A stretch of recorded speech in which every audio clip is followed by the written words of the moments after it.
लड़का और लड़की अगर एक दूसरे को गवाहों की मौजूदगी में कबूल कर लेते हैं या अल्लाह को गवाह बना के एक दूसरे को कबूल कर लेते हैं और कलिमे भी पढ़ते हैं, तो क्या इस तरह अल्लाह की बारगाह में उनका रिश्ता हलाल हो जाएगा? इसकी तफसील सुन के सवाब की नीयत से दूसरों के साथ शेयर कर दीजिएगा। ये बात याद रखें, अगर तो लड़का लड़की सिर्फ इस तरह निकाह करते हैं कि उन्होंने अल्लाह को सिर्फ गवाह बनाया और इसके अलावा कोई इंसान मुसलमान जैसे दो मर्द या एक मर्द और दो औरतें गवाह के तौर पर मौजूद नहीं थी और खुद से ही इस तरह इजाब कबूल कर लेते हैं, तो इस तरह अल्लाह की बारगाह में उनका रिश्ता हलाल नहीं होगा, वो मियाँ बीवी नहीं बनेंगे। और अगर गवाहों की मौजूदगी में करते हैं, लड़का लड़की दोनों आकिल बालिग नौजवान हैं, समझदार हैं, और गवाहों की मौजूदगी में वो इजाब कबूल कर लेते हैं, अगरचे पेपर वर्क नहीं होता, सिर्फ जुबानी इजाब कबूल कर लेते हैं, तब भी अल्लाह की बारगाह में उनका रिश्ता हलाल हो जाएगा।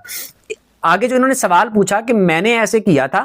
और सिर्फ हमने अल्लाह को गवाह बनाया था और कलीमे पढ़े थे, लेकिन गवाह मर्द दो या फिर एक मर्द और दो औरतें, ये गवाह मौजूद नहीं थे, तो इस तरह आपका ये निकाह नहीं हुआ था। और घर वालों ने अब अगर आपका किसी दूसरी जगह निकाह कर दिया है और वो खुद आपने कबूल किया था, जिस तरह प्रॉपर एक निकाह का तरीका होता है, तो ये जो दूसरे वाला निकाह है वो आपका बिल्कुल ठीक है। आप में से कोई भी अगर शरई निकाह करवाना चाहता हो,